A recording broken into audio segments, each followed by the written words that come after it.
What's going on, guys? It's Steve.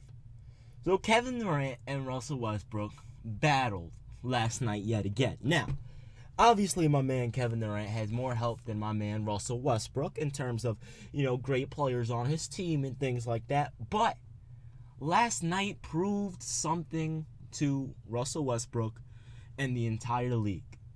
Everyone was blaming Kevin Durant for why the Oklahoma City Thunder couldn't win an NBA championship. They couldn't even make the finals anymore. People were blaming Kevin Durant for this. But in reality, and I hate to say it, it's not, obviously there's more that goes into it, but in reality, I put more of the blame on Russell Westbrook. If you think about it, Russell Westbrook is very reckless. He's a great player. He's averaging a triple-double. I don't think he'll finish the season averaging a triple-double. I just don't see it happening in terms of rebounding. However, he's too reckless. For example, last night, Kevin Durant had this is the big difference. Kevin Durant had 40 points, 12 rebounds, 4 assists, 3 blocks, and he shot 5 of 7 from 3 and 13 of 16 from the field. So if you keep that in mind, he only missed 1 shot that wasn't a 3. Are you absolutely kidding me? This guy, Kevin Durant, is so efficient this season, it is absolutely ridiculous. It's ridiculous how efficient he is. Russell Westbrook, on the other hand, he had another triple-double. He did his thing. But I also want to say this. Kevin Durant only had 2 turnovers, and he had the best plus-minus of the game with a plus 32. Now, my man Russell Westbrook had 32 points and yet again another triple-double, but was very inefficient. He had 10 turnovers. 10 turnovers. And before people start to bring up the excuse, he is the only one on the team, there's nothing really he can do about it, false, stop lying, that's BS, untrue, I disagree, and I can tell you and prove why. If we look at all of the great players in the last 10 years, we'll say from 2000 to 2010, all of the great players, whether you go to Kevin Garnett, whether you go to LeBron James, whether you go to Kobe Bryant, Ray Allen, Dwyane Wade, Allen Iverson, Carmelo Anthony, Chris Bosh, whoever the hell you want to think of. None of those players were as inefficient as Russell Westbrook is right now in terms of field goal percentage and turnover percentage. Now, I do understand Russell Westbrook is being used for around, his usage percentage is around 40% right now. So I understand that, but there's still no excuse for his recklessness. First of all, he's putting not just himself, but his team in danger, because if he gets injured, that team is not going to win a single game. They can't, they get lucky. Obviously it's the NBA, they're all good players, but I mean, let's be real for a second. So he's putting his team at risk just by that. Now, you also have to understand that once Russell Westbrook gets into the playoffs, there's nothing he's going to be able to do playing that inefficient. If you think about it, and this is kind of hard to compare, but if you think about it, well, the same thing with Carmelo Anthony. Carmelo Anthony was a he still is a very, very good scorer. And back from 2003 to 2010, by the way, LeBron didn't go 7 for 7 he didn't make the playoffs all 7 years of his first 7 years in Cleveland like Carmelo did in Denver, but that's another point. The point is if you look at Carmelo Anthony, the only time he went to the Western Conference Finals is when he had help. Because obviously the West is a tough conference. The only time he went to the Western Conference Finals is when he had help.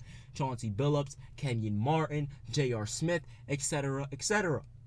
And when you look at Carmelo Anthony when he didn't have help, first round exit. Why? Because he's a great player. But he was not as efficient as your LeBrons were, or even Dwyane Wade was. So in terms of that, and it's not a knock on Melo or Russell Westbrook, but it's the truth. So in terms of Russell Westbrook, who plays, and which makes it's even harder for Russell Westbrook than it is for Melo, because you guys don't understand that, and I made a video on this, by the way. When you're a small forward, you can literally do almost everything on the floor, and this is why the small forward position is the best position in the world. You can literally do everything on the floor, and that's why I made that video saying LeBron, KD, and Melo are the top 3 players in the world. Obviously, I may have been wrong, but that's how I felt. And that's what I think about small forwards. They impact the game on so many more levels than any other position does. Scoring, rebounding, defense, versatility on both ends, passing ability, they can do everything. Where you're a point guard, you're limited to who you can defend, or who you can box out and get rebounds on and things like that. You're limited. And the same thing with the big man. If you're a big man, you can't guard a point guard. Where if you're a small forward like LeBron, KD, or Melo in their prime, they could guard every position. Now, obviously, not everyone can. Like Melo would probably have struggles at the point guard position, whereas he could dominate the power forward and the big men and the small forwards. And Kevin Durant might have issues at down low because when he was younger, he wasn't really that strong and things like that. And LeBron, same thing with LeBron. He was strong as hell, but then again, those big bodies, I think Melo's the only one that could really take it down low. Pause on that, though. You know what I'm saying? Anyway, so that's why I think the small forward position is the best position in the NBA, which makes it even harder for Russell Westbrook playing point guard because now he is limited to what he can do on the floor. So now that I explained that, now we have to bring this into consideration that it was not Kevin Durant's fault. If you look at the history of Russell Westbrook and Kevin Durant, they usually had bad games whenever Kevin Durant whenever the Oklahoma City Thunder would lose, it would usually be because of a bad game. It would usually be because Russell Westbrook had a lot of turnovers or he took a stupid shot, when he shouldn't have. He reminds me of Brandon Jennings, but better. Whereas I love him to death, and obviously Russell Westbrook's way better, but I'm talking about play style in terms of recklessness. Like Brandon Jennings, solid backup point guard. This is probably a bad analogy, but you can understand. I'm talking about play style. Brandon Jennings, solid backup point guard, starting point guard on most teams, However, he takes a lot of dumb shots. A lot of stupid shots that make you scratch your head. And the same thing can be said about Russell Westbrook. A lot of silly shots come from Russell Westbrook. A lot of questionable turnovers, a lot of questionable decision making from Russell Westbrook. So in order to improve and get better, he needs to play in the playoffs this year, which he probably will. I hope he will, because this will make him even better. And he'll start to realize, and the more experience he has by himself in the playoffs, he'll realize, okay, we have to slow things down. I can't do this all by myself. I could probably will my team to a few wins, but I'm not like LeBron where I could bring my team to the finals, And on top of that, it's going to help him, get ready for the future because if Russell Westbrook understands that, wait a minute, I need to adapt my game. I need to become a better jump shooter. He's a pretty solid jump shooter, not great, but solid.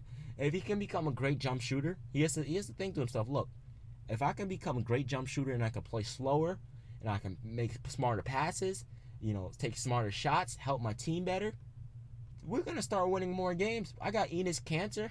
I got Victor Oladipo. We're going to start winning games. So there's more into it than just, oh, it's Kevin Durant's fault because it's Kevin Durant's team. That's the one thing I don't understand about people that watch basketball or any sport in general. They tend to just simply outright blame the star of the team. Prime example, when LeBron James in 2010, I think he had 39 points or something like this. I think he had 30. I'll say 30. I think he had 30 points, 19 rebounds, and 12 assists in that game. I think it was either game 6 or 7 when the last time he played in Cleveland before he left to Miami. When they got eliminated to Boston, when he took his jersey off, everybody said LeBron quit on his team. How the hell you quit on your team when you have 30 points, 19 rebounds, and 10 assists? That's crazy. So that doesn't make sense to me. Or right now with Carmelo Anthony and the New York Knicks, it doesn't make sense. And the same thing happened with Kobe, Kevin Durant, with everyone, Dwyane Wade. It's everyone's fault. I mean, it's always the superstar's fault, which is silly.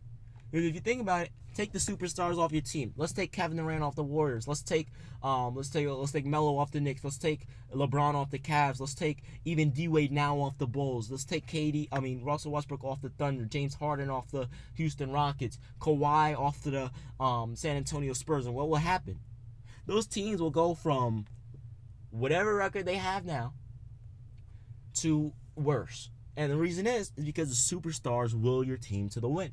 That it doesn't make sense that immediately the blame goes on someone. Like, for example, I wouldn't care if it's, okay, you know what, Russell Westbrook, he's averaging 7 turnovers per game. I wouldn't care if they say, oh, it's his fault then, because that's a lot of turnovers. And let's say he's shooting 30%. Obviously, that's going to be his fault. If you're the star of the team and you're playing that bad, obviously. But he's not playing that bad, you know, and no superstar plays that bad. So I don't understand why they blame people for silly things like that. It doesn't make sense to me. Anyway, guys, it's been Steve. Kevin Durant proving that it wasn't his fault that the Oklahoma City Thunder never won an NBA championship. It's been Steve. I'm out. Peace.